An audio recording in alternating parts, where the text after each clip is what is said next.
सो सतगुर माही समाना एह बाणी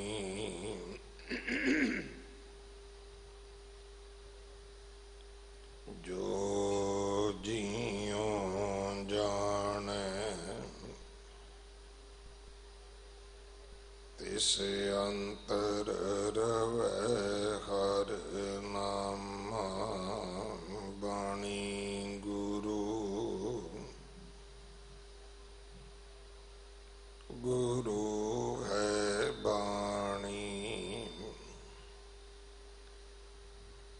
विच बाणी अमृत सारे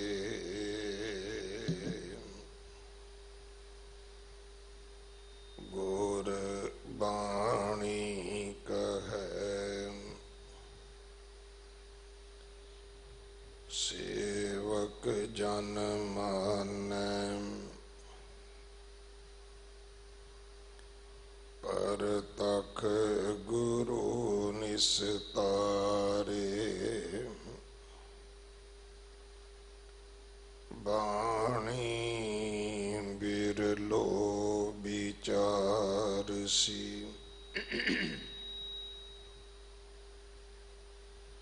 जे को गुरमुख होए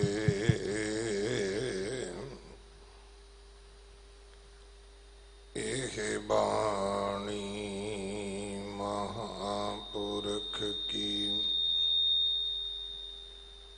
निज कर वासा होए।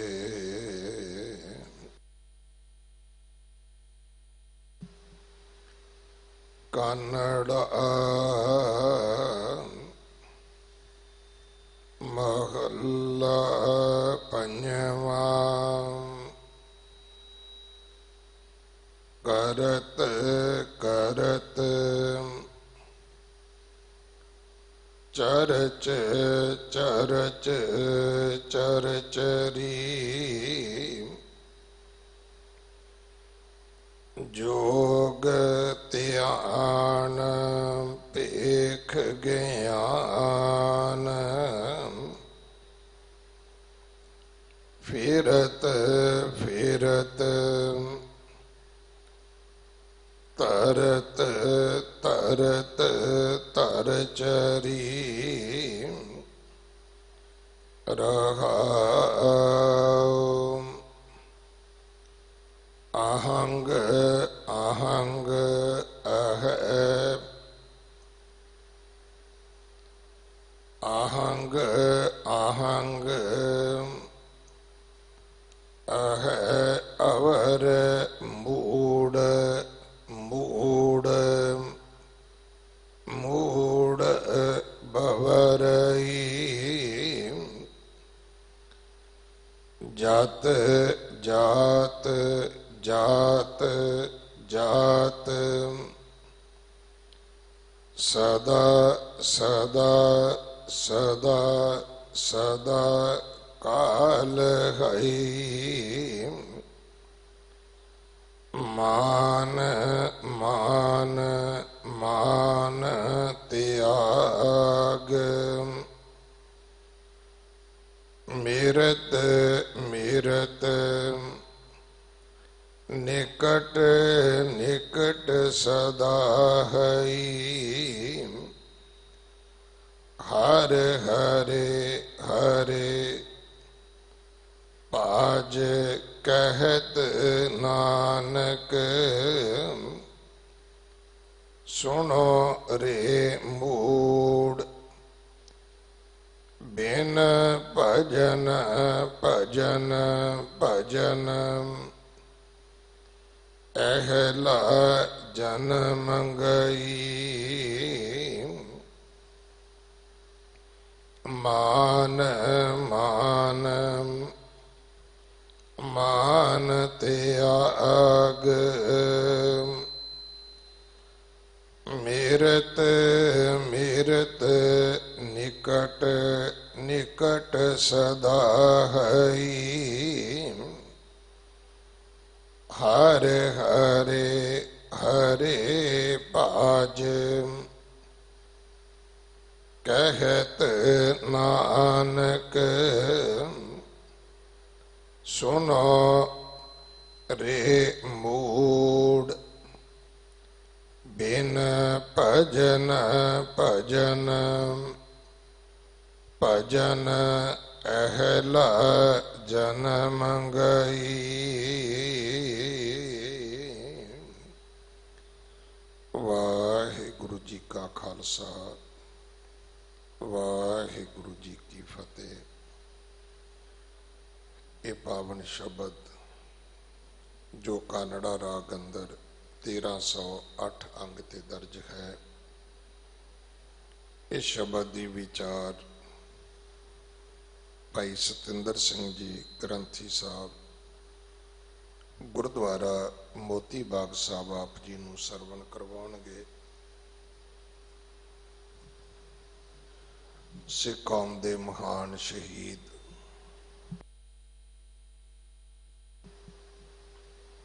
पहले बादशाह बाबा बंदा सिंह बहादुर जी का शहीदी दिहाड़ा 24 तरीक नूं है। शेरे पंजाब महाराजा रणजीत सिंह जी की बरसी 28 तरीक नूं है।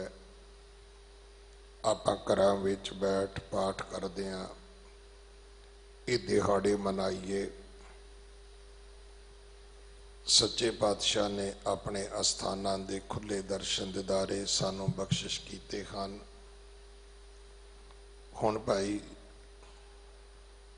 आप संगत की बहुत वड्डी जिम्मेवारी है कि आप जी जोड़े कारां विच गड्डियां विच छड्ड के आओ, रख के आओ। सिर ढकण वास्ते रुमाल, साफ सुथरा दुपट्टा घरों लैके आओ, क्योंकि सानू एक दूजे की कोई वस्तु वरतनी नहीं चाहिए। खास करके भैणां नूं बेनती है कि परस झोले अपने नाल ना लैके आओ। पता नहीं ये वायरस किस चीज़ के उपर अगे ट्रैवल कर सकता है। बच्चों नूं खास करके सिखां नूं और मैं वड्डे वीरां नूं भी बेनती करांगा कि जिहड़े तुसीं गर्दनां दे कोल पिछे गुत्तां जूड़े करने शुरू कीते ने, ये तो इवें है जिवें आपां सिक्खी नूं प्यार ना करदे होईए। सोहणे जूड़े करो, दमाले सजाओ, सिक्खी लिबास पा के गुरु घर आओ। निकरां पा के आउणा, पाटियां फटियां पैंटां पा के आउणा, ये साडी सभ्यता ही नहीं है भाई। सो सोहणे बन के गुरु की बख्शिश लैण वास्ते आओ। चबच्चा साहब का जो जल है, जिवें हर की पौड़ी ते आपां चुला लैने आ, इवें लवो जिवें ओक ला के बुक बना के जल छकदे सी आपां, वो ना करिए। क्योंकि किसी नूं भी साडे तो कोई दुख तकलीफ दूजे तक नहीं जानी चाहिए। इस समय दरम्यान जो लंगरां दीयां सेवावां चल रही ने, वो उस तरह निरंतर ने। लंगर ऑन व्हील के नां ते थां थां ते लंगर पहुँचाया जा रहा है। सो सारिਆਂ ਨੂੰ बेनती है कि भाई पहलां दी तरह अपना दसवंध उस तरह आप जी रस्ता भेजो।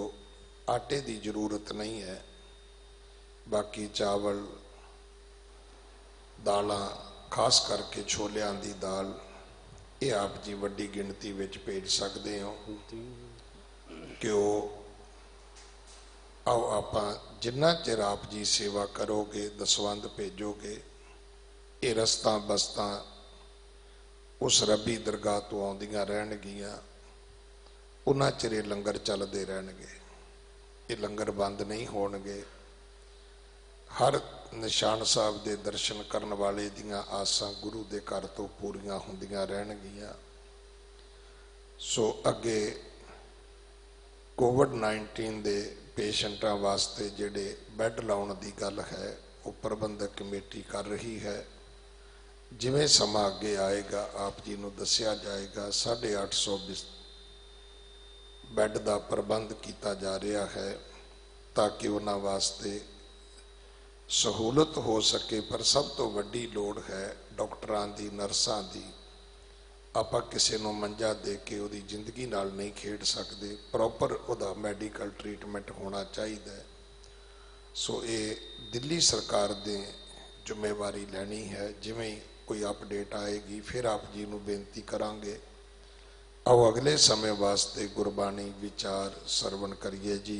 वाहिगुरु जी का खालसा, वाहिगुरु जी की फतेह। सतनाम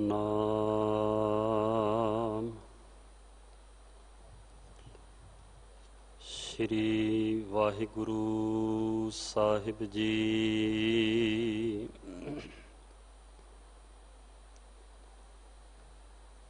तेरे कवन कवन गुण कह कह गावा, तू साहिब गुणी निधाना।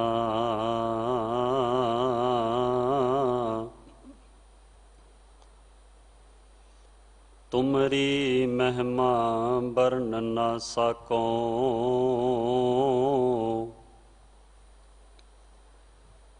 तू ठाकुर ऊच भगवाना। दीनो दुनिया दर कमंदे, आ परी रुखसारे मां।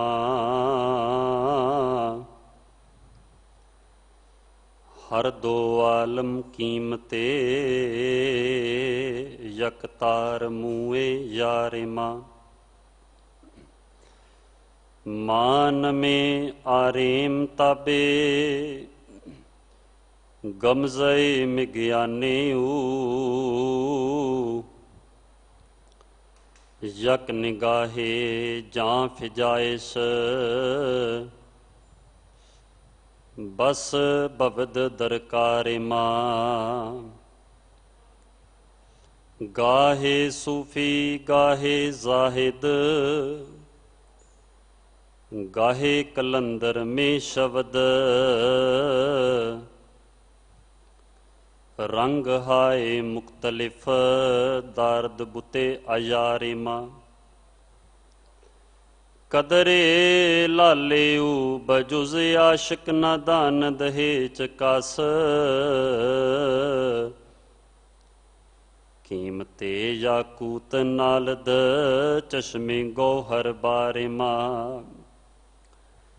हर नफ्स गोया बाजादे, नरगसे मुख मूरे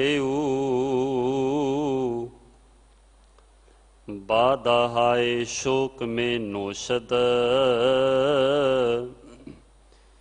दिले हुशियारे मां। बादा हाय शोक में नोशद, दिले हुशियारे मां।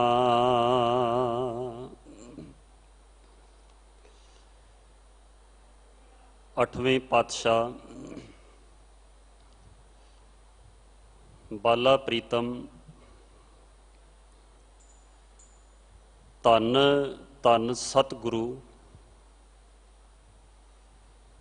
श्री गुरु हरकृष्ण साहिब महाराज जी दे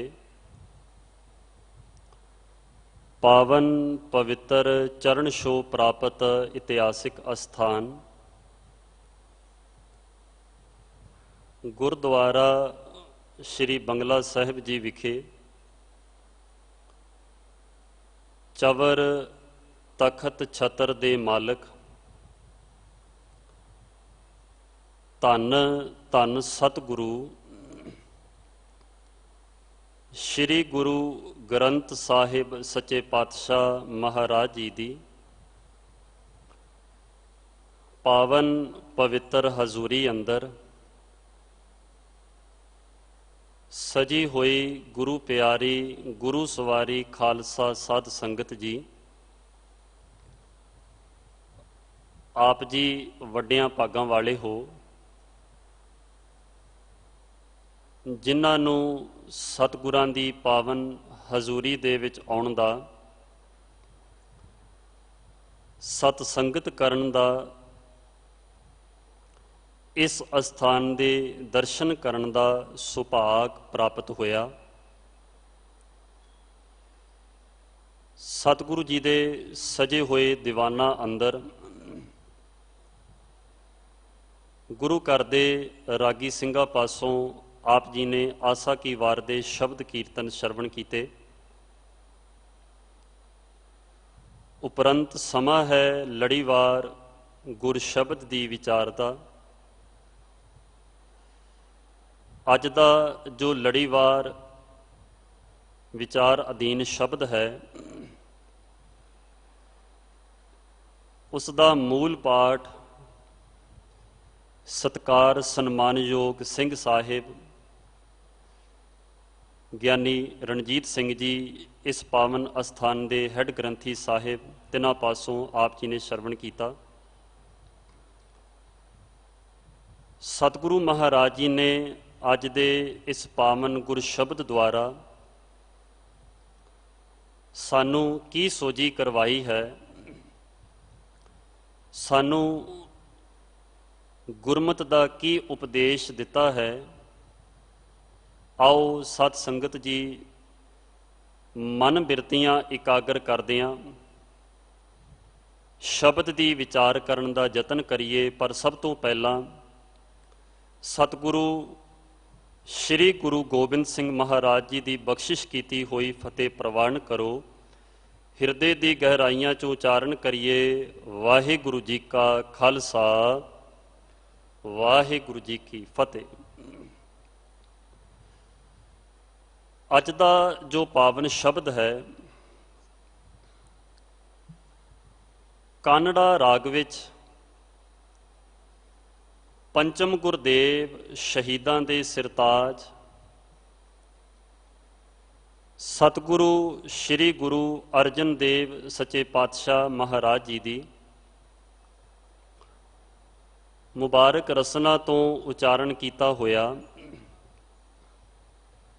ਗੁਰੂ ਗ੍ਰੰਥ ਸਾਹਿਬ ਮਹਾਰਾਜ ਜੀ ਦੇ ਪਾਵਨ ਅੰਗ 1308 ਤੇ ਸੁਭਾਏਮਾਨ ਹੈ।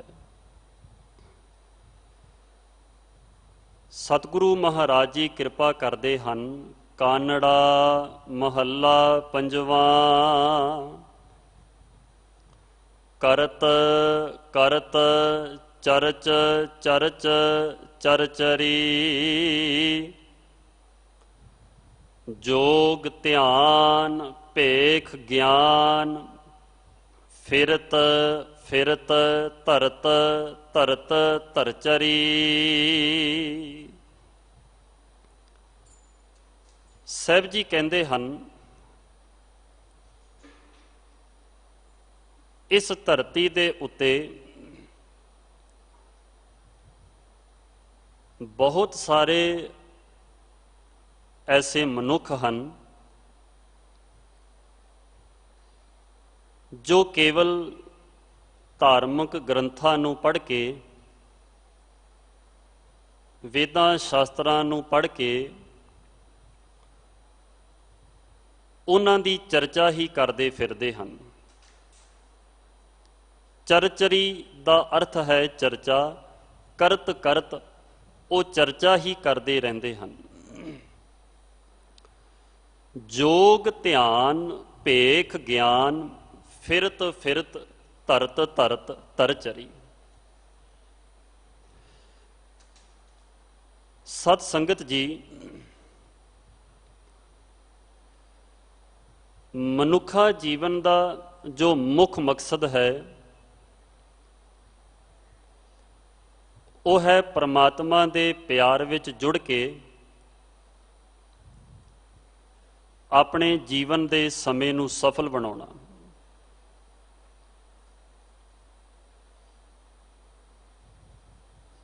ਮਨੁੱਖ ਨੂੰ ਪਰਮਾਤਮਾ ਨੇ ਮਨੁੱਖਾ ਸਰੀਰ ਦਿੱਤਾ। ਇਸ ਸਰੀਰ ਦੇ ਵਿੱਚ ਇਨਸਾਨੀ ਗੁਣ ਪੈਦਾ ਹੋ ਸਕਣ, ਜਿਨ੍ਹਾਂ ਦੁਆਰਾ ਮਾਨਵਤਾ ਦਾ ਭਲਾ ਹੋਵੇ,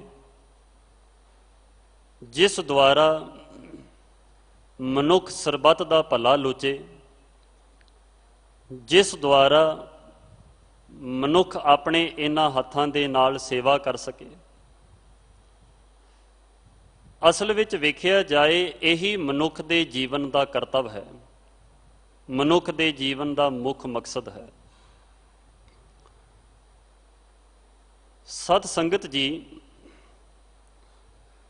ਪਰਮਾਤਮਾ ਨੇ ਮਨੁੱਖ ਦੇ ਉੱਤੇ ਇੰਨੀ ਕਿਰਪਾ ਕੀਤੀ ਕਿ ਬੰਦਾ ਜੋ ਚਾਹੇ ਉਹ ਆਪਣੇ ਜੀਵਨ ਦੇ ਵਿੱਚ ਬਣ ਸਕਦਾ ਹੈ।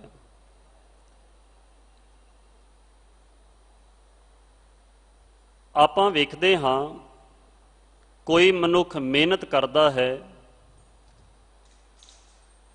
ਉਹ ਚੰਗਾ ਡਾਕਟਰ ਬਣ ਜਾਂਦਾ ਹੈ। ਕੋਈ ਬੰਦਾ ਮਿਹਨਤ ਕਰਦਾ ਹੈ, ਉਹ ਇੱਕ ਚੰਗਾ ਇੰਜੀਨੀਅਰ ਬਣ ਜਾਂਦਾ ਹੈ। ਕੋਈ ਬੰਦਾ ਆਪਣੇ ਕਿੱਤੇ ਵਿੱਚ ਮਿਹਨਤ ਕਰੇ, ਉਹ ਇੱਕ ਚੰਗਾ ਬਿਜ਼ਨਸਮੈਨ ਬਣ ਜਾਂਦਾ ਹੈ। ਕੋਈ ਬੰਦਾ ਮਿਹਨਤ ਕਰਕੇ ਇੱਕ ਬਲਵਾਨ, ਸੂਰਬੀਰ, ਬਹਾਦਰ ਬਣ ਜਾਂਦਾ ਹੈ। ਆਪਾਂ ਵੇਖਦੇ ਹਾਂ ਬੰਦਾ ਤਾਂ ਆਪਣੀ ਜ਼ਿੰਦਗੀ ਦੇ ਵਿੱਚ ਦਿਨ ਬ ਦਿਨ ਤਰੱਕੀ ਕਰਦਾ ਹੈ, ਮਨੁੱਖ ਆਪਣੇ ਜੀਵਨ ਦੇ ਵਿੱਚ ਅੱਗੇ ਵੱਧਦਾ ਹੈ। ਪਰ ਸਤ ਸੰਗਤ ਜੀ, ਜੇ ਆਪਾਂ ਪਸ਼ੂਆਂ ਦੇ ਵੱਲ ਵੇਖੀਏ, ਹੁਣ ਪਸ਼ੂ ਵੀ ਤਾਂ ਪਰਮਾਤਮਾ ਦੇ ਬਣਾਏ ਹੋਏ ਹਨ, ਮਨੁੱਖ ਵੀ ਪਰਮਾਤਮਾ ਦੇ ਬਣਾਏ ਹੋਏ ਹਨ। ਪਸ਼ੂਆਂ ਨੂੰ ਵੀ ਰੱਬ ਨੇ ਜੀਵਨ ਦਿੱਤਾ, ਮਨੁੱਖਾਂ ਨੂੰ ਵੀ ਰੱਬ ਨੇ ਜੀਵਨ ਦਿੱਤਾ। ਪਰ ਦੋਨਾਂ ਦੇ ਵਿੱਚ ਫਰਕ ਇਹ ਹੈ ਕਿ ਜੋ ਚੀਜ਼, ਜੋ ਤਾਕਤ ਪ੍ਰਮਾਤਮਾ ਨੇ, ਵਾਹਿਗੁਰੂ ਨੇ ਮਨੁੱਖ ਨੂੰ ਦਿੱਤੀ, ਉਹ ਤਾਕਤ, ਉਹ ਸ਼ਕਤੀ ਇੱਕ ਪਸ਼ੂ ਦੇ ਕੋਲ ਨਹੀਂ ਹੈ। ਆਪਾਂ ਵੇਖਦੇ ਹਾਂ ਅੱਜ ਤੋਂ ਹਜ਼ਾਰਾਂ ਸਾਲ ਪਹਿਲਾਂ ਜਿਹੜਾ ਕੁੱਤਾ ਸੀ,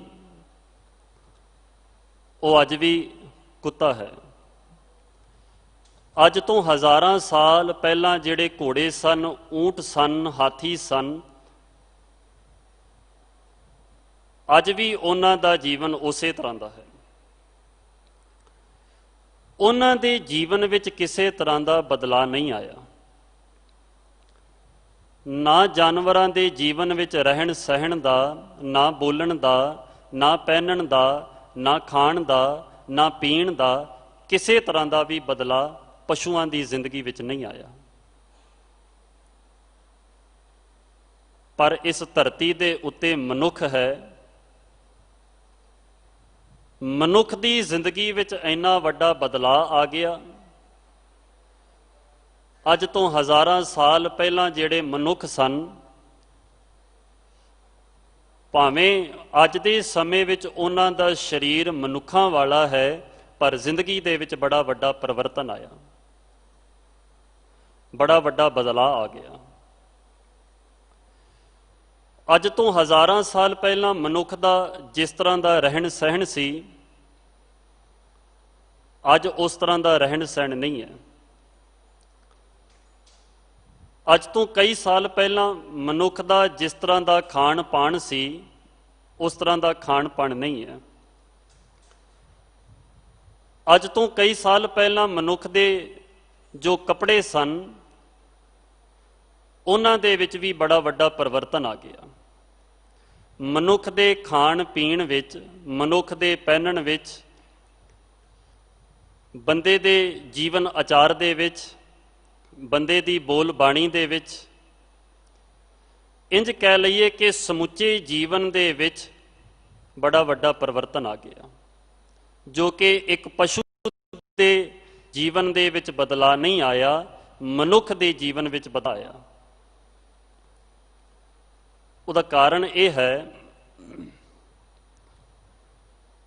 ਕਿ ਮਨੁੱਖ ਦੀ ਜ਼ਿੰਦਗੀ ਦੇ ਵਿੱਚ ਇੰਨਾ ਵੱਡਾ ਬਦਲਾਅ ਕਿਵੇਂ ਆ ਗਿਆ? ਕਿਉਂਕਿ ਅੱਜ ਦੇ ਸਮੇਂ ਵਿੱਚ ਆਪਾਂ ਵੇਖਦੇ ਹਾਂ ਮਨੁੱਖ ਨੇ ਕਿੰਨੇ ਵੱਡੇ ਵੱਡੇ ਹਵਾਈ ਜਹਾਜ਼ ਬਣਾ ਲਏ, ਹਵਾ ਦੇ ਵੇਗ ਤੋਂ ਤਿੱਖੀਆਂ ਤੇਜ਼ ਚੱਲਣ ਵਾਲੀਆਂ ਟ੍ਰੇਨਾਂ ਮਨੁੱਖ ਨੇ ਬਣਾ ਲਈਆਂ। ਮਨੁੱਖ ਨੇ ਕਿੰਨੇ ਸਾਧਨ ਆਪਣੀ ਜ਼ਿੰਦਗੀ ਦੇ ਵਿੱਚ ਬਣਾ ਲਏ। ਇਹਨਾਂ ਸਾਰੇ ਗੱਲਾਂ ਦਾ ਕਾਰਨ ਇਹ ਹੈ ਕਿ ਪ੍ਰਮਾਤਮਾ ਨੇ ਮਨੁੱਖ ਨੂੰ ਸੋਚਣ ਦੀ ਸ਼ਕਤੀ ਦਿੱਤੀ ਹੈ, ਜੋ ਕਿ ਇੱਕ ਪਸ਼ੂ ਦੇ ਕੋਲ, ਇੱਕ ਜਾਨਵਰ ਦੇ ਕੋਲ ਨਹੀਂ ਹੈ। ਪਸ਼ੂ ਦੇ ਕੋਲ ਸੋਚਣ ਦੀ ਸ਼ਕਤੀ ਨਹੀਂ, ਜੋ ਅੱਜ ਵੀ ਉੱਥੇ ਦਾ ਉੱਥੇ ਖੜਾ ਹੈ। ਪਰ ਸਤ ਸੰਗਤ ਜੀ, ਮਨੁੱਖ ਦੇ ਕੋਲ ਸੋਚਣ ਦੀ ਤਾਕਤ ਹੈ, ਸੋਚਣ ਦੀ ਸ਼ਕਤੀ ਹੈ। ਮਨੁੱਖ ਧਰਤੀ ਤੋਂ ਚੰਦਰਮਾ ਤੱਕ ਪਹੁੰਚ ਗਿਆ। ਮਨੁੱਖ ਵੱਡੇ ਵੱਡੇ ਹਵਾਈ ਜਹਾਜ਼ਾਂ ਦਾ ਸਵਾਰ ਬਣ ਗਿਆ।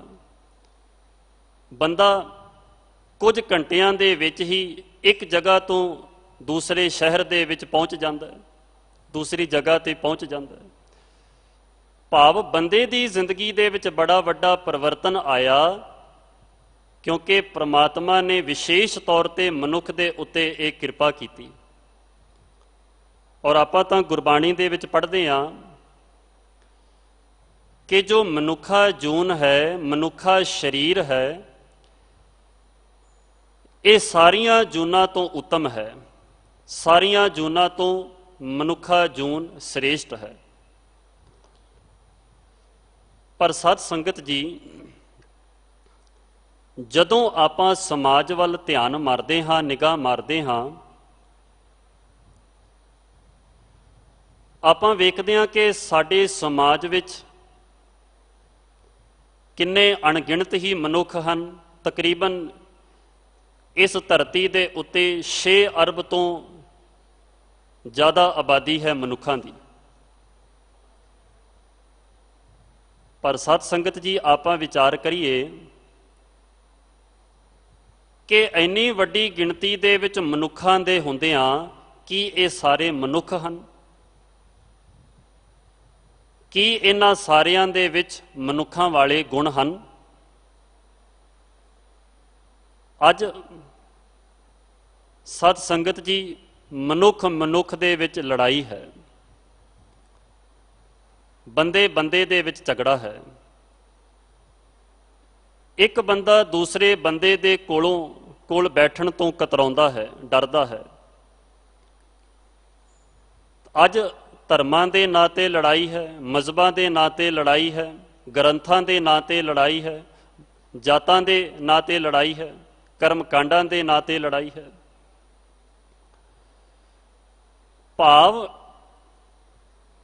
ਪਰਮਾਤਮਾ ਦੀ ਇੰਨੀ ਕਿਰਪਾ ਹੁੰਦਿਆਂ ਹੋਇਆਂ ਵੀ ਪਰਮਾਤਮਾ ਨੇ ਮਨੁੱਖ ਨੂੰ ਵੇਖਣ ਵਾਸਤੇ ਅੱਖਾਂ ਦਿੱਤੀਆਂ, ਸੁਣਨ ਵਾਸਤੇ ਕੰਨ ਦਿੱਤੇ, ਹੱਥ ਪੈਰ ਦਿੱਤੇ, ਬ੍ਰੇਨ ਦਿੱਤਾ, ਹਾਰਟ ਦਿੱਤਾ, ਸਮਝ ਦਿੱਤੀ, ਮਨੁੱਖ ਨੂੰ ਇੰਨਾ ਸੋਹਣਾ ਸਰੀਰ ਦਿੱਤਾ।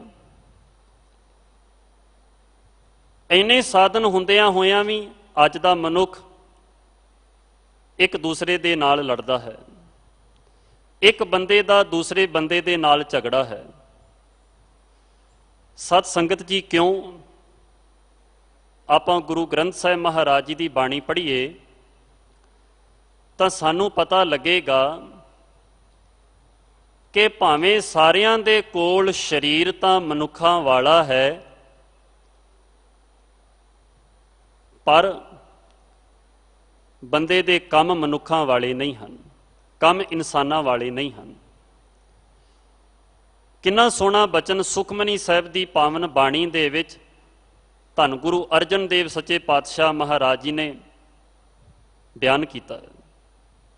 ਸਤਿਗੁਰੂ ਜੀ ਕਹਿੰਦੇ ਹਨ, ਕਰਤੂਤ ਪਸ਼ੂ ਕੀ ਮਾਨਸ ਜਾਤ, ਲੋਕ ਪਚਾਰਾ ਕਰੈ ਦਿਨ ਰਾਤ,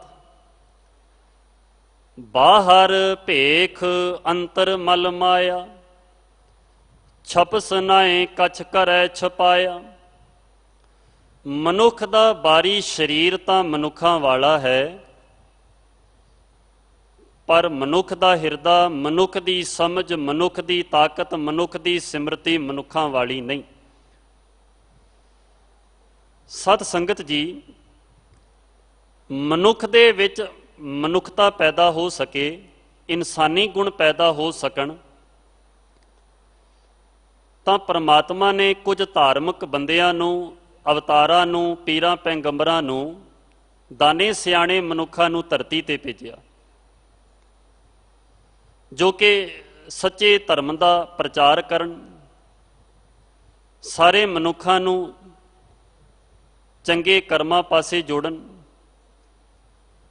ਪਰ ਸਤ ਸੰਗਤ ਜੀ, ਮਨੁੱਖ ਨੇ ਧਰਮ ਦੇ ਮਾਰਗ ਉੱਤੇ ਚੱਲਦਿਆਂ ਵੀ ਅਡੰਬਰ ਕਰਨੇ ਸ਼ੁਰੂ ਕਰ ਦਿੱਤੇ। ਮਨੁੱਖ ਨੇ ਧਰਮ ਦੇ ਮਾਰਗ ਉੱਤੇ ਚੱਲਦਿਆਂ ਵੀ ਪਖੰਡ ਕਰਨੇ, ਕਰਮਕਾਂਡ ਕਰਨੇ ਸ਼ੁਰੂ ਕਰ ਦਿੱਤੇ।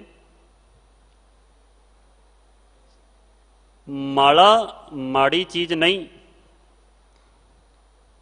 ਪਰ ਮਾਲਾ ਰੱਖਣ ਦਾ ਪਖੰਡ ਕਰਨਾ ਸਤ ਸੰਗਤ ਜੀ ਬੜਾ ਮਾੜਾ ਹੈ। ਹੁਣ ਮਾਲਾ ਤਾਂ ਚਾਹੀਦੀ ਹੈ ਤਾਂ ਕਿ ਨਾਮ ਜਪਣ ਦਾ ਅਭਿਆਸ ਬਣੇ, ਪਰ ਸਤ ਸੰਗਤ ਜੀ ਹੁਣ ਕਈ ਮਨੁੱਖ ਮਾਲਾ ਦਾ ਹੀ ਅਹੰਕਾਰ ਕਰਦੇ ਹਨ। ਮਾਲਾ ਦਾ ਹੀ ਉਹਨਾਂ ਨੇ ਦਿਖਾਵਾ ਕਰ ਲਿਆ। ਕਈਆਂ ਨੇ ਹੱਥਾਂ ਦੇ ਵਿੱਚ ਮਾਲਾ ਪਾਈ, ਕਈਆਂ ਨੇ ਗਲਾਂ ਦੇ ਵਿੱਚ ਮਾਲਾ ਪਾਈ, ਕਈਆਂ ਨੇ ਸਿਰ ਦੇ ਉੱਤੇ ਮਾਲਾ ਪਾਈ। ਕਈ ਹਰ ਸਮੇਂ ਅੰਦਰ ਬਾਹਰ ਜਾਂਦੇ ਹਨ, ਮਾਲਾ ਨੂੰ ਹੱਥਾਂ ਦੇ ਵਿੱਚ ਫੜਦੇ ਹਨ। ਹੁਣ ਮਨੁੱਖ ਦੇ ਧਾਰਮਿਕ ਕਰਮ ਵੀ ਪਖੰਡ ਬਣ ਗਏ, ਦਿਖਾਵੇ ਬਣ ਗਏ। ਸਤ ਸੰਗਤ ਜੀ, ਧਰਮ ਤਾਂ ਬਣੇ ਸਨ ਮਨੁੱਖ ਨੂੰ ਇੱਕ ਚੰਗਾ ਇਨਸਾਨ ਬਣਾਉਣ ਵਾਸਤੇ, ਮਨੁੱਖ ਦੇ ਅੰਦਰ ਚੰਗੇ ਇਨਸਾਨੀ ਗੁਣ ਭਰਨ ਵਾਸਤੇ, ਮਨੁੱਖ ਨੂੰ ਉੱਚਾ ਤੇ ਸੁੱਚਾ ਬਣਾਉਣ ਵਾਸਤੇ। ਪਰ ਸਤ ਸੰਗਤ ਜੀ, ਮਨੁੱਖ ਨੇ ਧਰਮ ਦਾ ਗਲਤ ਫਾਇਦਾ ਉਠਾਇਆ ਔਰ ਮਨੁੱਖ ਧਰਮ ਦੀ ਆੜ ਦੇ ਵਿੱਚ, ਧਰਮ ਦੇ ਆਸਰੇ ਤੇ ਆਪਣੀ ਜ਼ਿੰਦਗੀ ਦੇ ਵਿੱਚ ਗਲਤ ਕਰਮ ਕਰਨ ਲੱਗ ਪਿਆ। ਮਨੁੱਖ ਨੇ ਬਾਹਰੀ ਤੌਰ ਤੇ ਸਤ ਸੰਗਤ ਜੀ ਲਿਬਾਸ ਧਾਰਨ ਕਰ ਲਿਆ। ਬਾਹਰੀ ਤੌਰ ਤੇ ਕਈਆਂ ਨੇ ਕੰਨਾਂ ਦੇ ਵਿੱਚ ਮੁੰਦਰਾ ਪਾ ਲਈਆਂ, ਕਈਆਂ ਨੇ ਮਾਲਾ ਫੜ ਲਈ, ਕਈਆਂ ਨੇ ਧਾਰਮਿਕ ਗ੍ਰੰਥ ਪੜ੍ਹ ਲਏ, ਜੋ ਜਿੱਥੇ ਵੀ ਜਾਂਦੇ ਹਨ ਹਰ ਸਮੇਂ ਚਰਚਾ ਹੀ ਚਰਚਾ ਕਰਦੇ ਹਨ। ਉਹਨਾਂ ਦੇ ਮਨਾਂ ਵਿੱਚ ਇੰਨਾ ਆਪਣੀ ਵਿੱਦਿਆ ਦਾ ਅਹੰਕਾਰ ਹੈ। ਕਈਆਂ ਨੂੰ ਕਰਮਕਾਂਡਾਂ ਦਾ ਇੰਨਾ ਅਹੰਕਾਰ ਹੈ ਕਿ ਸਤ ਸੰਗਤ ਜੀ ਜਿੱਥੇ ਵੀ ਜਾਂਦੇ ਹਨ ਆਪਣੇ ਅਹੰਕਾਰ ਨੂੰ ਦਿਖਾਉਂਦੇ ਹਨ। ਸਤਿਗੁਰੂ ਗੁਰੂ ਅਰਜਨ ਦੇਵ ਸੱਚੇ ਪਾਤਸ਼ਾਹ ਜੀ ਨੇ ਅੱਜ ਦੇ ਸ਼ਬਦ ਅੰਦਰ ਉਹਨਾਂ ਮਨੁੱਖਾਂ ਦਾ ਹੀ ਪਾਜ ਉਘੇੜਿਆ ਹੈ। ਕਿਉਂਕਿ ਸਤ ਸੰਗਤ ਜੀ, ਸਿੱਖ ਧਰਮ ਦੇ ਵਿੱਚ, ਗੁਰਬਾਣੀ ਦੇ ਵਿੱਚ ਬਾਹਰੀ ਵਿਖਾਵੇ ਨੂੰ ਪ੍ਰਵਾਨ ਨਹੀਂ ਕੀਤਾ ਗਿਆ। ਗੁਰਬਾਣੀ ਨੇ ਤਾਂ ਤੁਹਾਡਾ ਹਿਰਦਾ ਕਿਸ ਤਰ੍ਹਾਂ ਦਾ ਹੈ, ਤੁਹਾਡਾ ਮਨ ਕਿਹੋ ਜਿਹਾ ਹੈ, ਤੁਹਾਡੀ ਜ਼ਿੰਦਗੀ ਦਾ ਆਚਾਰ ਕਿਸ ਤਰ੍ਹਾਂ ਦਾ ਹੈ, ਤੁਹਾਡੇ ਜੀਵਨ ਦਾ ਨਿਸ਼ਾਨਾ ਕੀ ਹੈ, ਭਾਵ ਤੁਸੀਂ ਅੰਦਰੋਂ ਕੀ ਹੋ, ਗੁਰਬਾਣੀ ਉਸ ਚੀਜ਼ ਨੂੰ ਮੰਨਦੀ ਹੈ। ਬਾਹਰੀ ਤੌਰ ਤੇ ਭਾਵੇਂ ਤੁਹਾਡਾ ਲਿਬਾਸ ਕਿੰਨਾ ਹੀ ਚਿੱਟਾ ਸਾਫ਼ ਸੁਥਰਾ ਕਿਉਂ ਨਾ ਹੋਵੇ, ਬਾਹਰੀ ਤੌਰ ਤੇ ਤੁਸੀਂ ਕਿੰਨੇ ਵੀ ਧਾਰਮਿਕ ਇਨਸਾਨ ਕਿਉਂ ਨਾ ਹੋਵੋ, ਬਾਹਰੀ ਤੌਰ ਤੇ ਤੁਸੀਂ ਕਿੰਨੇ ਪੜ੍ਹੇ ਲਿਖੇ ਕਿਉਂ ਨਾ ਹੋਵੋ, ਬਾਹਰੀ ਤੌਰ ਤੇ ਤੁਸੀਂ ਧਰਮ ਦੀਆਂ ਕਿੰਨੀਆਂ ਗੱਲਾਂ ਕਰੀ ਜਾਓ, ਬਾਹਰੀ ਤੌਰ ਤੇ ਭਾਵੇਂ ਤੁਸੀਂ ਰੋਜ਼ ਤੀਰਥਾਂ ਤੇ ਨਹਾਈ ਜਾਓ, ਪਰ ਗੁਰਬਾਣੀ ਨੇ ਬਾਹਰੀ ਭੇਖ ਨੂੰ ਪ੍ਰਵਾਨ ਨਹੀਂ ਕੀਤਾ। ਗੁਰੂ ਗ੍ਰੰਥ ਸਾਹਿਬ ਮਹਾਰਾਜ ਜੀ ਨੇ ਤਾਂ ਕੇਵਲ ਅੰਦਰਲੇ ਭੇਦ ਨੂੰ, ਮਨ ਦੀ ਅਵਸਥਾ ਨੂੰ ਹੀ ਪ੍ਰਵਾਨ ਕੀਤਾ ਹੈ। ਤੁਸੀਂ ਮਨ ਕਰਕੇ ਕੀ ਹੋ। ਗੁਰੂ ਨਾਨਕ ਦੇਵ ਸੱਚੇ ਪਾਤਸ਼ਾਹ ਮਹਾਰਾਜ ਜੀ ਦਾ ਬਚਨ ਆਸਾ ਕੀ ਵਾਰ ਦੇ ਵਿੱਚ ਰੋਜ਼ਾਨਾ ਹਰੇਕ ਸਿੱਖ ਔਰ ਸਾਡੇ ਇੱਕ ਨਿਤਨੇਮ ਦਾ ਹਿੱਸਾ ਹੈ। ਹਰੇਕ ਸਿੱਖ ਇਹਨਾਂ ਬਚਨਾਂ ਨੂੰ ਪੜ੍ਹਦਾ ਹੈ। ਗੁਰੂ ਨਾਨਕ ਦੇਵ ਸੱਚੇ ਪਾਤਸ਼ਾਹ ਮਹਾਰਾਜ ਜੀ ਨੇ ਆਖਿਆ ਕਿ ਜਨੇਊ ਮਾੜਾ ਨਹੀਂ, ਪਰ ਜਨੇਊ ਧਾਰਨ ਕਰਕੇ ਮਨ ਦੇ ਵਿੱਚ ਤਾਂ ਤੁਹਾਡੇ ਅਹੰਕਾਰ ਹੈ, ਮਨ ਦੇ ਵਿੱਚ ਤਾਂ ਤੁਹਾਡੇ ਮੈਲ ਹੈ। ਬਾਹਰੀ ਤੌਰ ਤੇ ਤੁਸੀਂ ਜਨੇਊ ਧਾਰਨ ਕੀਤਾ ਹੈ, ਪਰ ਮਨ ਦੇ ਵਿੱਚ ਦਇਆ ਹੀ ਨਹੀਂ। ਉਸ ਜਨੇਊ ਦਾ ਕੀ ਅਰਥ? ਇਹੀ ਗੱਲ ਸਤਿਗੁਰੂ ਪਾਤਸ਼ਾਹ ਮਹਾਰਾਜ ਜੀ ਨੇ ਮੁਸਲਮਾਨ ਨੂੰ ਵੀ ਆਖੀ। ਹੁਣ ਗੁਰਬਾਣੀ ਦਾ ਜੋ ਸਿਧਾਂਤ ਹੈ ਇਹ ਗਲੋਬਲ ਹੈ, ਸਮੁੱਚੀ ਮਾਨਵਤਾ ਵਾਸਤੇ ਹੈ। ਕਿਸੇ ਇੱਕ ਮਨੁੱਖ, ਇੱਕ ਧਰਮ, ਇੱਕ ਜਾਤ, ਇੱਕ ਮਜ਼ਹਬ ਵਾਸਤੇ ਨਹੀਂ। ਗੁਰਬਾਣੀ ਗੁਰਮਤਿ ਦਾ ਉਪਦੇਸ਼ ਸਾਰਿਆਂ ਲਈ ਸਾਂਝਾ ਹੈ। ਸਤਿਗੁਰੂ ਜੀ ਨੇ ਜਿੱਥੇ ਇੱਕ ਬ੍ਰਾਹਮਣ ਨੂੰ ਆਖਿਆ ਕਿ ਇਹ ਬ੍ਰਾਹਮਣ, ਤੂੰ ਤਾਂ ਹੀ ਅਸਲ ਵਿੱਚ ਬ੍ਰਾਹਮਣ ਹੈ ਜੇ ਤੂੰ ਬ੍ਰਹਮ ਨੂੰ ਜਾਣ ਲਵੇਂ। ਸੋ ਬ੍ਰਾਹਮਣ ਜੋ ਬਿੰਦੇ ਬ੍ਰਹਮ, ਜਪ ਤਪ ਸੰਜਮ ਕਮਾਵੇ ਧਰਮ। ਉੱਥੇ ਹੀ ਸਤਿਗੁਰੂ ਪਾਤਸ਼ਾਹ ਜੀ ਨੇ ਮੁਸਲਮਾਨ ਨੂੰ ਵੀ ਆਖਿਆ, ਐ ਮੁਸਲਮਾਨ ਤੂੰ ਮਾੜਾ ਨਹੀਂ। ਸਤਿਗੁਰੂ ਜੀ ਨੇ ਨਾਮ ਨੂੰ ਮਾੜਾ ਨਹੀਂ ਆਖਿਆ। ਸਤਿਗੁਰੂ ਜੀ ਕਹਿਣ ਲੱਗੇ, ਮੁਸਲਮਾਨ ਤੂੰ ਮਾੜਾ ਨਹੀਂ, ਪਰ ਅਸਲ ਵਿੱਚ ਮੁਸਲਮਾਨ ਉਹ ਹੁੰਦਾ ਹੈ ਜਿਹਦਾ ਹਿਰਦਾ ਮੋਮ ਵਰਗਾ ਹੋਵੇ। ਮੁਸਲਮਾਨ ਮੋਮ ਦਿਲ ਹੋਵੇ, ਅੰਤਰ ਕੀ ਮਲ ਦਿਲ ਤੇ ਧੋਵੇ। ਸਤਿਗੁਰੂ ਮਹਾਰਾਜ ਜੀ ਨੇ ਤਾਂ ਹੋਰ ਗੁਰਬਾਣੀ ਦੇ ਵਿੱਚ ਆਖਿਆ ਕਿ ਮੁਸਲਮਾਨ ਬਣਨਾ ਇੰਨਾ ਸੌਖਾ ਨਹੀਂ, ਬੜਾ ਔਖਾ ਹੈ। ਇਹ ਨਹੀਂ ਕਿ ਬਾਹਰੀ ਤੌਰ ਤੇ 5 ਨਮਾਜ਼ਾਂ ਪੜ੍ਹ ਲਈਆਂ, ਗ੍ਰੰਥਾਂ ਦਾ ਪਾਠ ਪੜ੍ਹ ਲਿਆ, ਸੁਨਤ ਕਰਾ ਲਈ ਤੇ ਮੁਸਲਮਾਨ ਹੋ ਗਏ। ਮਹਾਰਾਜ ਕਹਿਣ ਲੱਗੇ, ਨਹੀਂ, ਮੁਸਲਮਾਨ ਕਹਾਵਣ ਮੁਸ਼ਕਲ, ਜਾਂ ਹੋਏ ਤਾਂ ਮੁਸਲਮਾਨ ਕਹਾਵੇ।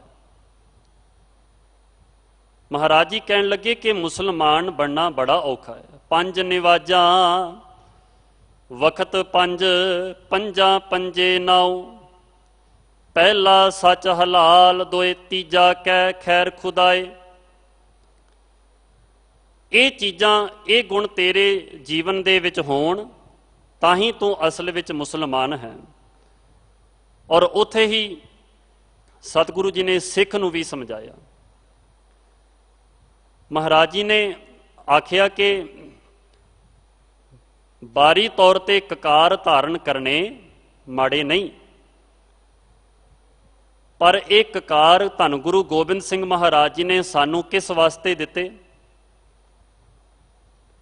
ਜਿਸ ਮਕਸਦ ਵਾਸਤੇ ਸਾਨੂੰ ਇਹ ਕਕਾਰ ਦਿੱਤੇ, ਉਸ ਅਰਥ ਨੂੰ ਵੀ ਜਾਣੀਏ, ਉਸ ਮਕਸਦ ਨੂੰ ਵੀ ਸਮਝੀਏ ਕਿ ਇਹ ਕਕਾਰ ਸਾਨੂੰ ਮਹਾਰਾਜ ਜੀ ਨੇ ਕਿਸ ਵਾਸਤੇ ਦਿੱਤੇ ਹਨ। ਇਹ ਨਹੀਂ ਕਿ ਕਿਸੇ ਨੇ ਬਾਹਰੀ ਤੌਰ ਤੇ ਤਾਂ ਕਕਾਰ ਧਾਰਨ ਕਰ ਲਏ, ਪਰ ਅੰਦਰ ਉਹਦੇ ਕਾਮ ਹੈ, ਅੰਦਰ ਉਹਦੇ ਕ੍ਰੋਧ ਹੈ। ਬਾਹਰੀ ਤੌਰ ਤੇ ਤਾਂ ਕਿਰਪਾਨ ਧਾਰਨ ਕੀਤੀ, ਪਰ ਅੰਦਰ ਉਹਦੇ ਦਇਆ ਹੈ ਨਹੀਂ, ਧਰਮ ਹੈ ਨਹੀਂ, ਸੱਚ ਹੈ ਨਹੀਂ। ਸੋ ਸਤਿਗੁਰੂ ਮਹਾਰਾਜ ਜੀ ਨੇ ਪਖੰਡ ਨੂੰ ਪ੍ਰਵਾਨ ਨਹੀਂ ਕੀਤਾ, ਬਲਕਿ ਸਾਰੀ ਦੁਨੀਆ ਪਖੰਡ ਨੂੰ ਪੂਜਦੀ ਹੈ, ਪਰ ਸਤ ਸੰਗਤ ਜੀ ਗੁਰਬਾਣੀ ਨੇ ਪਖੰਡ ਦੀਆਂ ਧੱਜੀਆਂ ਉਡਾਈਆਂ।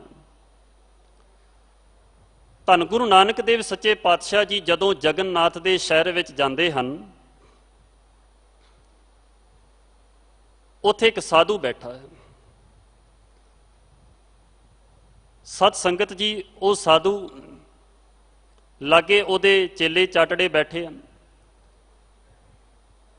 ਸਾਹਮਣੇ ਉਸਨੇ ਇੱਕ ਕਟੋਰਾ ਰੱਖਿਆ ਹੈ ਔਰ ਆਪ ਅੱਖਾਂ ਮੀਟ ਕੇ ਬੈਠਾ ਹੈ। ਲੋਕ ਆਉਂਦੇ ਹਨ, ਨਮਸਕਾਰਾਂ ਕਰਦੇ ਹਨ ਤੇ ਉਹਦੇ ਲੋਟੇ ਦੇ ਵਿੱਚ ਪੈਸੇ ਪਾ ਕੇ ਚਲੇ ਜਾਂਦੇ ਹਨ, ਜੋ ਕਿ ਇੱਕ ਦਿਖਾਵਾ ਕਰਦਾ ਸੀ, ਪਖੰਡ ਕਰਦਾ ਸੀ। ਹੁਣ ਗੁਰੂ ਨਾਨਕ ਦੇਵ ਸੱਚੇ ਪਾਤਸ਼ਾਹ ਜੀ ਵੀ ਅਜਿਹੇ ਪਖੰਡੀਆਂ ਦੇ ਪਾਜ ਉਘੇੜਨ ਵਾਸਤੇ ਹੀ ਆਏ ਸਨ।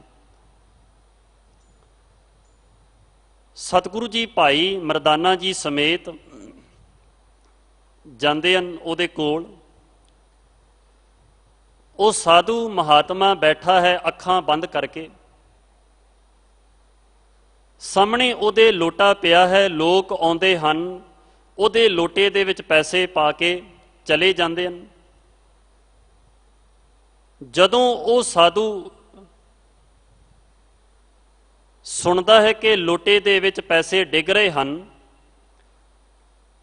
ਤਾਂ ਸਾਧ ਸੰਗਤ ਦੀ ਦਿਖਾਵਾ ਕਰਦਾ ਹੈ, ਹੋਰ ਆਕੜ ਕੇ ਕਹਿੰਦਾ ਕਿ ਅਬ ਹਮ शिवपुरी में घूम रहे हैं।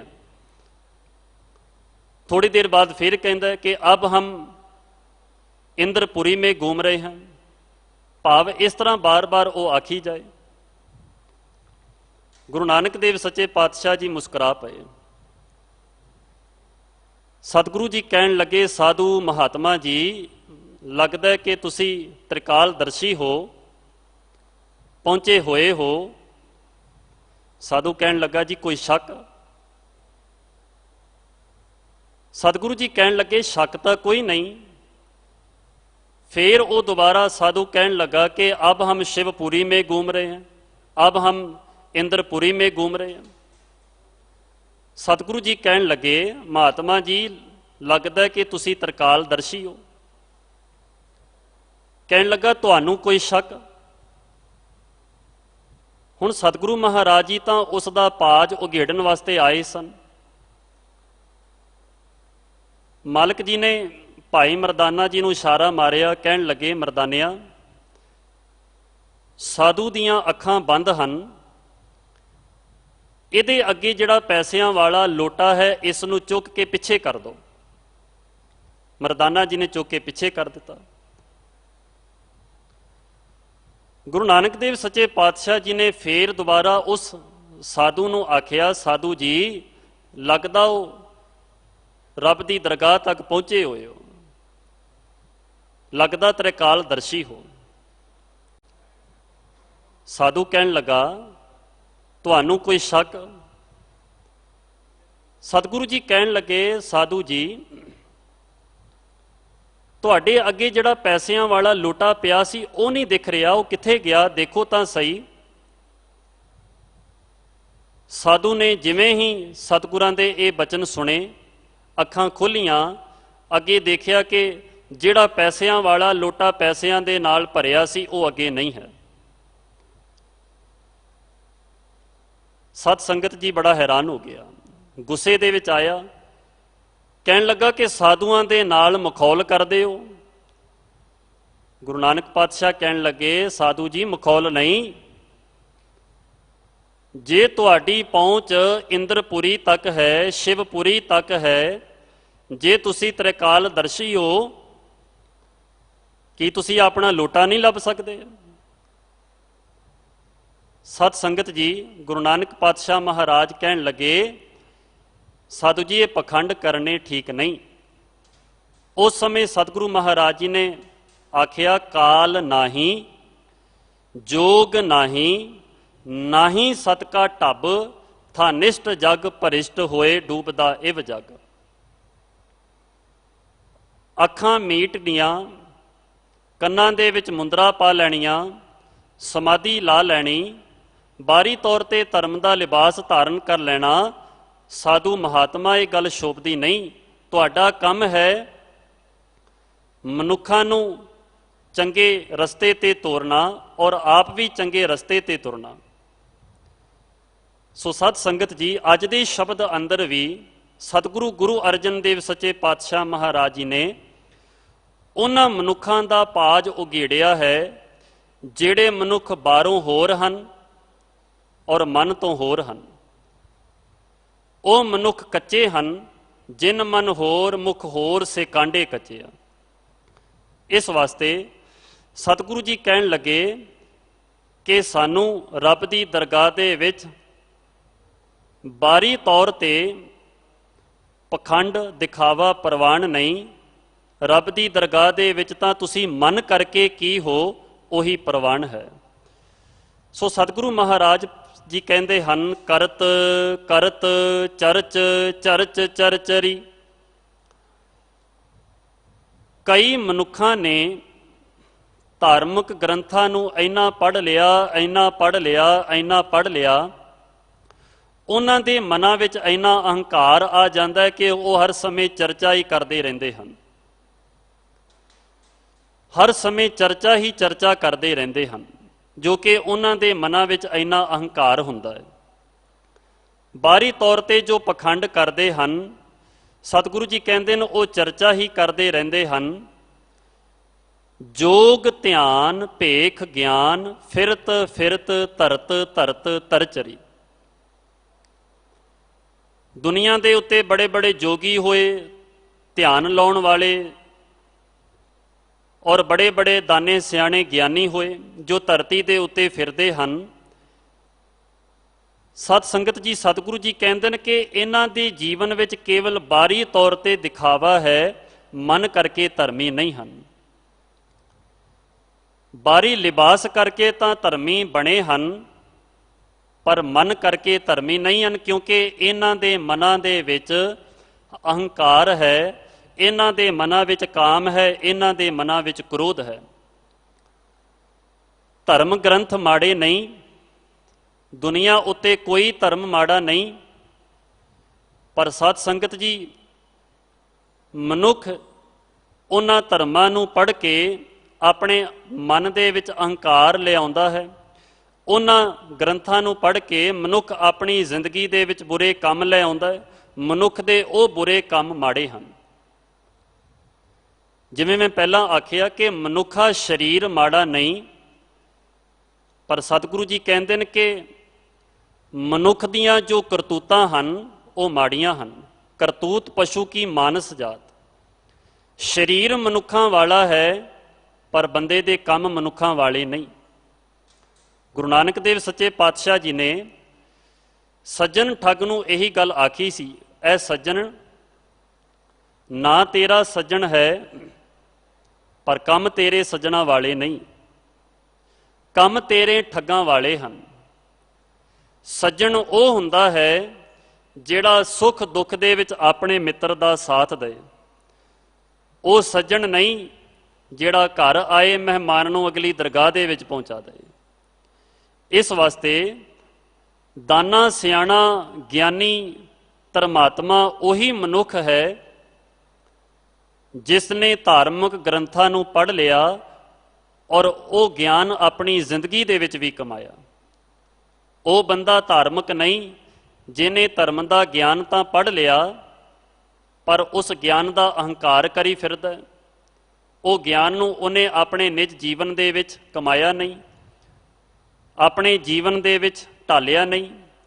ਲੋਕਾਂ ਨੂੰ ਤਾਂ ਉਪਦੇਸ਼ ਦਿੰਦਾ ਹੈ ਧਰਮ ਦਾ, ਲੋਕਾਂ ਨੂੰ ਤਾਂ ਉਪਦੇਸ਼ ਦਿੰਦਾ ਹੈ ਰੱਬ ਦੇ ਨਾਮ ਜਪਣ ਦਾ, ਲੋਕਾਂ ਨੂੰ ਤਾਂ ਉਪਦੇਸ਼ ਦਿੰਦਾ ਹੈ ਸਤ ਸੰਗਤ ਕਰਨ ਦਾ, ਪਰ ਉਹ ਬੰਦਾ ਆਪ ਧਰਮ ਦੇ ਕੰਮ ਕਰੇ ਨਾ। ਕਿੰਨੀ ਬੁਰੀ ਗੱਲ ਹੈ। ਸੋ ਸਤਿਗੁਰੂ ਮਹਾਰਾਜ ਜੀ ਕਹਿੰਦੇ ਹਨ, ਦੁਨੀਆ ਦੇ ਉੱਤੇ ਕਈ ਅਜਿਹੇ ਭੇਖੀ ਮਨੁੱਖ ਹਨ ਜੋ ਧਾਰਮਿਕ ਗ੍ਰੰਥਾਂ ਨੂੰ ਪੜ੍ਹ ਕੇ ਮਨਾਂ ਦੇ ਵਿੱਚ ਇੰਨਾ ਅਹੰਕਾਰ ਲੈ ਆਉਂਦਾ ਕਿ ਉਹ ਹਰ ਸਮੇਂ ਚਰਚਾ ਹੀ ਚਰਚਾ ਕਰਦੇ ਫਿਰਦੇ ਹਨ, ਆਪਣੇ ਮਨ ਦੇ ਵਿੱਚ ਅਹੰਕਾਰ ਨੂੰ ਹੀ ਦਿਖਾਉਂਦੇ ਫਿਰਦੇ ਹਨ। ਸੋ ਸਤਿਗੁਰੂ ਮਹਾਰਾਜ ਜੀ ਅੱਗੇ ਕਿਰਪਾ ਕਰਦੇ ਹਨ, ਰਹਾਓ ਅਹੰ ਅਹੰ ਅਹਿ ਅਵਰ ਮੂੜ ਮੂੜ ਮੂੜ ਬਵਰਈ। ਮਨੁੱਖ ਅਹੰਕਾਰ ਦੇ ਵਿੱਚ ਇੰਨਾ ਬੌਰਾ ਹੋਇਆ ਫਿਰਦਾ ਹੈ, ਇੰਨਾ ਪਾਗਲ ਹੋਇਆ, ਇੰਨਾ ਸ਼ੁਦਾਈ ਹੋਇਆ ਫਿਰਦਾ ਕਿ ਸਤ ਸੰਗਤ ਜੀ, ਮਨੁੱਖ ਨੇ ਸ਼ਾਸਤਰਾਂ ਨੂੰ ਪੜ੍ਹ ਕੇ ਅਹੰਕਾਰ ਦੂਰ ਕਰਨਾ ਸੀ, ਉਲਟਾ ਮਨੁੱਖ ਨੇ ਆਪਣੇ ਮਨ ਦੇ ਵਿੱਚ ਅਹੰਕਾਰ ਲੈ ਆਂਦਾ। ਮਨੁੱਖ ਨੇ ਤੀਰਥਾਂ ਤੇ ਜਾ ਕੇ, ਧਰਮ ਅਸਥਾਨਾਂ ਤੇ ਜਾ ਕੇ ਮਨ ਦਾ ਅਹੰਕਾਰ ਦੂਰ ਕਰਨਾ ਸੀ, ਉਲਟਾ ਮਨੁੱਖ ਨੇ ਉੱਥੋਂ ਜਾ ਕੇ ਆਪਣੇ ਮਨ ਦੇ ਵਿੱਚ ਅਹੰਕਾਰ ਲੈ ਆਂਦਾ। ਸਤਿਗੁਰੂ ਮਹਾਰਾਜ ਜੀ ਦਾ ਬਚਨ ਹੈ, ਬਹੁ ਭੇਖ ਕੀਆ ਦੇਹੀ ਦੁੱਖ ਲਿਆ, ਸੋ ਵੇ ਜੀਆ ਆਪਣਾ ਕੀਆ, ਅੰਨ ਨਾ ਖਾਇਆ ਸਾਧ ਗਵਾਇਆ, ਬਹੁ ਦੁੱਖ ਪਾਇਆ ਦੂਜਾ ਪਾਇਆ, ਵਸਤਰ ਨਾ ਪਹਿਰੈ ਐ ਨਿਸ ਕਹਿਰੈ, ਮੋਨ ਵਿਗੂਤਾ ਕਿਉਂ ਜਾਗੇ ਗੁਰਬਿਨ ਸੂਤਾ। ਹੁਣ ਕਈ ਮਨੁੱਖ ਤੀਰਥਾਂ ਤੇ ਜਾ ਕੇ ਨਹਾਉਂਦੇ ਹਨ, ਤੀਰਥ ਯਾਤਰਾ ਕਰਦੇ ਹਨ। ਹੁਣ ਤੀਰਥਾਂ ਤੇ ਜਾ ਕੇ ਤਾਂ ਹੰਕਾਰ ਦੂਰ ਕਰਨਾ ਸੀ, ਉਲਟਾ ਮਨੁੱਖ ਉੱਥੇ ਜਾ ਕੇ ਹੋਰ ਅਹੰਕਾਰ ਆਪਣੇ ਨਾਲ ਲੈ ਆਇਆ। ਹੁਣ ਕਈ ਬੰਦੇ ਤੀਰਥਾਂ ਤੇ ਜਾਂਦੇ ਨੇ, ਦੱਸਦੇ ਹਨ ਮੈਂ ਫਲਾਣੇ ਤੀਰਥ ਤੇ ਗਿਆ, ਮੈਂ ਉੱਥੇ ਆਹ ਕੰਮ ਕੀਤਾ, ਉੱਥੇ ਮੈਨੂੰ ਕਮਰਾ ਨਹੀਂ ਮਿਲਿਆ, ਫਿਰ ਮੈਂ ਆਹ ਕੀਤਾ। ਭਾਵ ਮਨੁੱਖ ਦੇ ਮਨ ਦੇ ਵਿੱਚ ਇੰਨਾ ਅਹੰਕਾਰ ਆ ਗਿਆ ਕਿ ਜਿਨ੍ਹਾਂ ਕਰਮਾਂ ਨੂੰ ਕਰਕੇ ਅਹੰਕਾਰ ਦੂਰ ਕਰਨਾ ਸੀ, ਇੱਕ ਪੌ ਲੱਤੀ ਨਾਤਿਆਂ ਦੋਏ ਪਾ ਝੜੀਐਸ ਹੋਰ ਮਨਾਂ ਦੇ ਵਿੱਚ ਅਹੰਕਾਰ ਆ ਗਿਆ। ਸੋ ਸਤਿਗੁਰੂ ਜੀ ਕਹਿੰਦੇ ਹਨ ਅਹੰ ਅਹੰ ਅਹ ਅਵਰ ਮੂੜ ਮੂੜ ਮੂੜ ਬਵਰਈ। ਮਨੁੱਖ ਦੇ ਮਨ ਵਿੱਚ ਸ਼ਾਸਤਰਾਂ ਦਾ, ਵੇਦਾਂ ਦਾ, ਧਾਰਮਿਕ ਅਸਥਾਨਾਂ ਦਾ, ਬਾਹਰੀ ਧਾਰਮਿਕ ਲਿਬਾਸ ਦਾ, ਬਾਹਰੀ ਦਿਖਾਵੇ ਦਾ ਪਖੰਡ ਹੈ। ਅਹੰਕਾਰ ਦੇ ਨਾਲ ਮਨੁੱਖ ਇੰਨਾ ਝੱਲਾ ਹੋਇਆ ਫਿਰਦਾ ਹੈ, ਜਤ ਜਾਤ ਜਾਤ ਜਾਤ ਜਾਤ ਸਦਾ ਸਦਾ ਸਦਾ ਸਦਾ ਕਾਲ ਹਾਈ।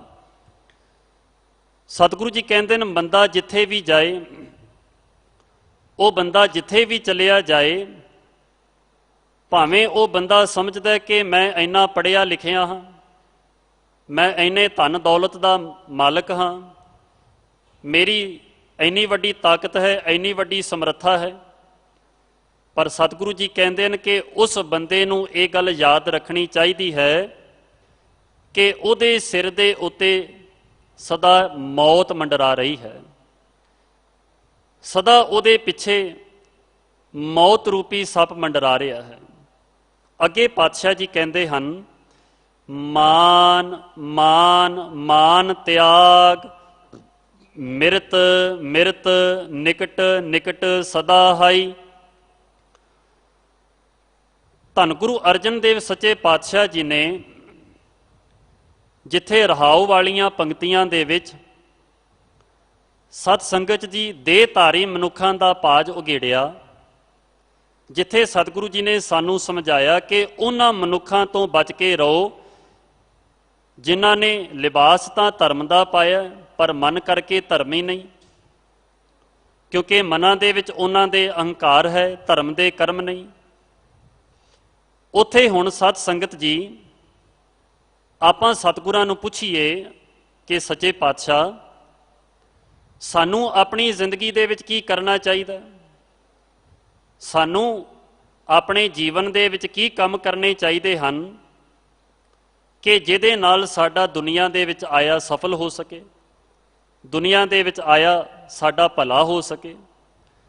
ਸਤਿਗੁਰੂ ਜੀ ਕਹਿੰਦੇ ਨੇ ਭਾਈ ਜੇ ਤੂੰ ਚਾਹੁੰਦਾ ਹੈ ਕਿ ਸੰਸਾਰ ਦੇ ਵਿੱਚ ਆਇਆ ਸਾਡਾ ਸਫਲ ਹੋਵੇ ਤਾਂ ਕੀ ਕਰ, ਮਾਨ ਮਾਨ ਮਾਨ ਤਿਆਗ।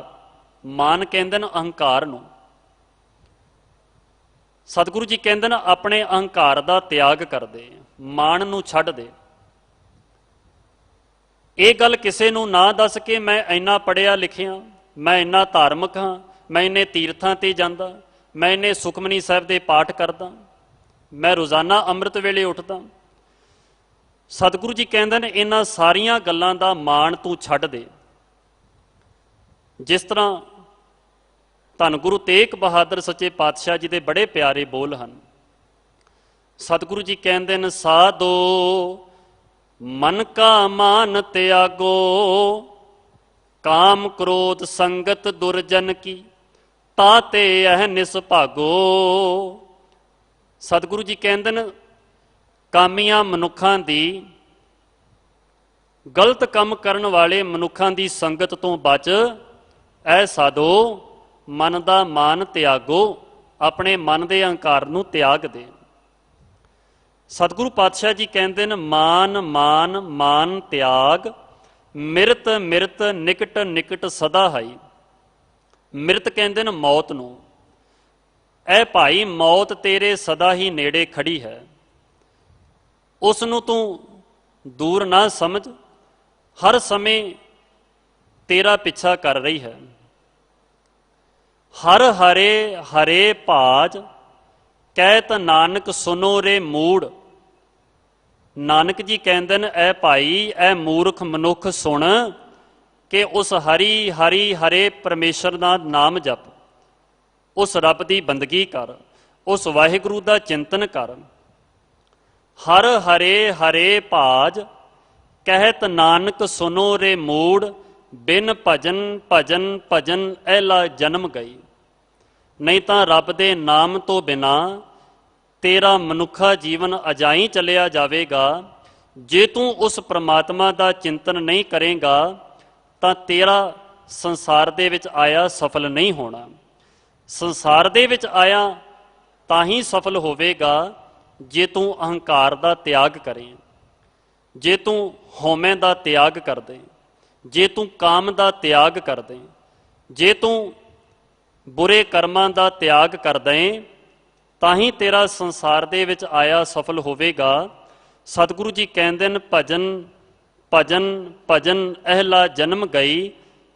ਉਸ ਰੱਬ ਦਾ ਭਜਨ ਕਰ, ਹਰੀ ਨੂੰ ਬਾਰ-ਬਾਰ ਯਾਦ ਕਰ, ਵਾਹਿਗੁਰੂ ਪ੍ਰਮਾਤਮਾ ਦੀ ਇਬਾਦਤ ਕਰ ਐ ਭਾਈ। ਨਹੀਂ ਤਾਂ ਤੇਰਾ ਇਹ ਜੀਵਨ ਜਿਹੜਾ ਹੈ ਦੁਨੀਆ ਦੇ ਅਕਾਰਤ ਕਰਮ ਕਰਕੇ ਕਰਦਿਆਂ ਹੀ ਅਜਾਈਂ ਬਤੀਤ ਹੋ ਜਾਵੇਗਾ। ਧੰਨ ਗੁਰੂ ਅਰਜਨ ਦੇਵ ਸੱਚੇ ਪਾਤਸ਼ਾਹ ਜੀ ਦਾ ਸੋਦਰ ਰਹਿਰਾਸ ਸਾਹਿਬ ਦੀ ਪਾਵਨ ਬਾਣੀ ਦਾ ਬਚਨ ਹੈ, ਭਈ ਪ੍ਰਾਪਤ ਮਾਨੁਖ ਦੇ ਹੁਰੀਆ, ਗੋਬਿੰਦ ਮਿਲਣ ਕੀ ਇਹ ਤੇਰੀ ਬਰੀਆ, ਅਵਰ ਕਾਜ ਤੇਰਾ ਕਿਤੇ ਨਾ ਕਾਮ, ਮਿਲ ਸਾਧ ਸੰਗਤ ਭਜ ਕੇਵਲ ਨਾਮ। ਹੋਰ ਤੂੰ ਜਿੰਨੇ ਮਰਜ਼ੀ ਕਾਰਜ, ਜਿੰਨੇ ਮਰਜ਼ੀ ਕੰਮ ਆਪਣੀ ਜ਼ਿੰਦਗੀ ਦੇ ਵਿੱਚ ਕਰ ਲੈ, ਉਹ ਤੇਰੇ ਕਿਸੇ ਕੰਮ ਨਹੀਂ ਆਉਣੇ। ਪਰ ਇੱਕ ਪ੍ਰਮਾਤਮਾ ਦਾ ਨਾਮ ਹੈ ਜਿਹੜਾ ਤੇਰਾ ਇਸ ਲੋਕ ਦੇ ਵਿੱਚ ਵੀ ਸਹਾਈ ਹੋਵੇਗਾ ਔਰ ਪਰਲੋਕ ਦੇ ਵਿੱਚ ਵੀ ਤੇਰਾ ਨਾਲ ਰਹੇਗਾ, ਤੈਨੂੰ ਸਾਥ ਦੇਵੇਗਾ। ਇੱਕ ਵਿਦਵਾਨ ਦਾ ਬੜਾ ਸੁੰਦਰ ਬਚਨ ਹੈ। ਉਹ ਵਿਦਵਾਨ ਲਿਖਦਾ ਹੈ, ਉਮਰ ਸੈਂਕੜੇ ਸਾਲ ਦੀ ਗਈ ਐਵੇਂ, ਵੇਲਾ ਨਾਮ ਦੇ ਜਪਣ ਦਾ ਟਲ ਗਿਆ ਈ, ਕੀਤਾ ਕੰਮ ਨਾ ਗਾਫਲਾ ਕਰਨ ਵਾਲਾ, ਦਿਨ ਉਮਰ ਦੁਪਹਿਰ ਦਾ ਢਲ ਗਿਆ ਈ, ਬੰਦੇ ਉਮਰ ਦਾ ਕੀਮਤੀ ਲਾਲ ਤੇਰਾ, ਵਿੱਚ ਖਾਕ ਦਰ ਖਾਕ ਦੇ ਰਲ ਗਿਆ ਈ। ਇਹ ਵਿਦਵਾਨ ਕਹਿੰਦਾ ਹੈ ਕਿ ਇਹ ਇਨਸਾਨ, ਇਹ ਮਨੁੱਖ, ਤੈਨੂੰ ਬੜਾ ਸੋਹਣਾ ਪਰਮਾਤਮਾ ਨੇ ਮਨੁੱਖਾ ਸਰੀਰ ਦਿੱਤਾ ਹੈ। ਇਸ ਵਾਸਤੇ ਇਸ ਸਰੀਰ ਦੀ ਕਦਰ ਸਮਝ, ਇਸ ਸਰੀਰ ਦੀ ਕੀਮਤ ਜਾਣ ਕਿ ਇਸ ਤਰ੍ਹਾਂ ਦਾ ਮਨੁੱਖਾ ਸਰੀਰ ਕਿਸੇ ਪਸ਼ੂ ਦੇ ਕੋਲ, ਕਿਸੇ ਪੰਛੀ ਦੇ ਕੋਲ, ਕਿਸੇ ਜਾਨਵਰ ਦੇ ਕੋਲ ਨਹੀਂ। ਰੱਬ ਨੇ ਸਾਡੇ ਉੱਤੇ ਕਿੰਨੀ ਕਿਰਪਾ ਕੀਤੀ। ਜੋ ਕੁਝ ਅੱਜ ਮਨੁੱਖ ਦੇ ਕੋਲ ਹੈ, ਸਤ ਸੰਗਤ ਜੀ, ਇਹ ਸਾਡੇ ਮੰਗਣ ਤੋਂ ਵੀ ਬਹੁਤ ਜ਼ਿਆਦਾ ਰੱਬ ਨੇ ਸਾਨੂੰ ਦੇ ਦਿੱਤਾ। ਆਪਾਂ ਰੱਬ ਦੇ ਕੋਲੋਂ ਅੱਖਾਂ ਨਹੀਂ ਸੀ ਮੰਗੀਆਂ, ਰੱਬ ਨੇ ਅੱਖਾਂ ਵੀ ਦੇ ਦਿੱਤੀਆਂ। ਸੰਸਾਰ ਵਿੱਚ ਆਉਣ ਤੋਂ ਪਹਿਲਾਂ ਆਪਾਂ ਰੱਬ ਦੇ ਕੋਲੋਂ ਕੰਨ ਨਹੀਂ ਸੀ ਮੰਗੇ, ਰੱਬ ਨੇ ਕੰਨ ਵੀ ਦੇ ਦਿੱਤੇ। ਆਪਾਂ ਰੱਬ ਦੇ ਕੋਲੋਂ ਹੱਥ ਪੈਰ ਨਹੀਂ ਸੀ ਮੰਗੇ, ਪਰ ਰੱਬ ਨੇ ਹੱਥ ਪੈਰ ਵੀ ਦੇ ਦਿੱਤੇ। ਆਪਾਂ ਮਾਤਾ ਪਿਤਾ ਨਹੀਂ ਸੀ ਮੰਗੇ, ਰੱਬ ਨੇ ਮਾਤਾ ਪਿਤਾ ਵੀ ਦੇ ਦਿੱਤੇ। ਭੈਣ ਭਰਾ ਸਾਕ ਸੰਬੰਧੀ ਨਹੀਂ ਸੀ ਮੰਗੇ, ਰੱਬ ਨੇ ਸਾਰੀਆਂ ਖੁਸ਼ੀਆਂ, ਸਾਰੀਆਂ ਬਰਕਤਾਂ ਮਨੁੱਖ ਨੂੰ ਦੇ ਦਿੱਤੀਆਂ। ਇਸ ਵਾਸਤੇ ਸਤ ਸੰਗਤ ਜੀ, ਮਨੁੱਖ ਕਿੰਨਾ ਭਾਗਾਂ ਵਾਲਾ ਹੈ, ਕਿੰਨੇ ਉੱਚੇ ਸੁੱਚੇ ਕਰਮਾਂ ਵਾਲਾ ਹੈ ਕਿ ਮਨੁੱਖ ਦੇ ਕੋਲ ਰੱਬ ਦੀਆਂ ਦਿੱਤੀਆਂ ਹੋਈਆਂ ਸਭ ਦਾਤਾਂ ਹਨ, ਸਭ ਤਾਕਤਾਂ ਹਨ, ਪਰ ਫਿਰ ਵੀ ਮਨੁੱਖ ਦੇ ਵਿੱਚ ਝਗੜਾ ਹੈ, ਫਿਰ ਵੀ ਇੱਕ ਮਨੁੱਖ ਤੇ ਦੂਸਰੇ ਮਨੁੱਖ ਦੇ ਵਿੱਚ ਲੜਾਈ ਹੈ। ਇਸ ਵਾਸਤੇ ਇਸ ਦੁਬਿਧਾ ਦਾ ਤਿਆਗ ਕਰੀਏ। ਆਪਣੇ ਮਨ ਦੇ ਵਿੱਚ ਜੋ ਅਹੰਕਾਰ ਹੈ, ਮਨ ਦੇ ਵਿੱਚ ਜੋ ਵਿਸ਼ੇ ਵਿਕਾਰ ਹਨ, ਉਹਨਾਂ ਦਾ ਤਿਆਗ ਕਰਕੇ ਰਲ ਮਿਲ ਬੈਠੀਏ ਔਰ ਇੱਕ ਪ੍ਰਮਾਤਮਾ ਦੇ ਨਾਮ ਨੂੰ ਆਪਣੇ ਹਿਰਦੇ ਵਿੱਚ ਵਸਾਈਏ, ਜਿਹਦੇ ਨਾਲ ਸਾਡਾ ਸੰਸਾਰ ਦੇ ਵਿੱਚ ਆਇਆ ਸਫਲ ਹੋਵੇਗਾ। ਸਤਿਗੁਰੂ ਜੀ ਕਿਰਪਾ ਕਰਨ। ਆਪ ਸਮੂਹ ਸੰਗਤਾਂ ਦਾ ਬਹੁਤ ਬਹੁਤ ਧੰਨਵਾਦ। ਹੋਈਆਂ ਬੇਅੰਤ ਭੁੱਲਾਂ ਗਲਤੀਆਂ ਦੀ ਖਿਮਾ। ਦਿੱਲੀ ਸਿੱਖ ਗੁਰਦੁਆਰਾ ਪ੍ਰਬੰਧਕ ਕਮੇਟੀ, ਧਰਮ ਪ੍ਰਚਾਰ ਕਮੇਟੀ ਅਤੇ ਸਤਿਕਾਰਯੋਗ ਸਿੰਘ ਸਾਹਿਬ ਜੀ ਦਾ ਬਹੁਤ ਬਹੁਤ ਧੰਨਵਾਦ। ਹੋਈਆਂ ਬੇਅੰਤ ਭੁੱਲਾਂ ਗਲਤੀਆਂ ਦੀ ਖਿਮਾ। ਵਾਹਿਗੁਰੂ ਜੀ ਕਾ ਖਾਲਸਾ, ਵਾਹਿਗੁਰੂ ਜੀ ਕੀ ਫਤਿਹ।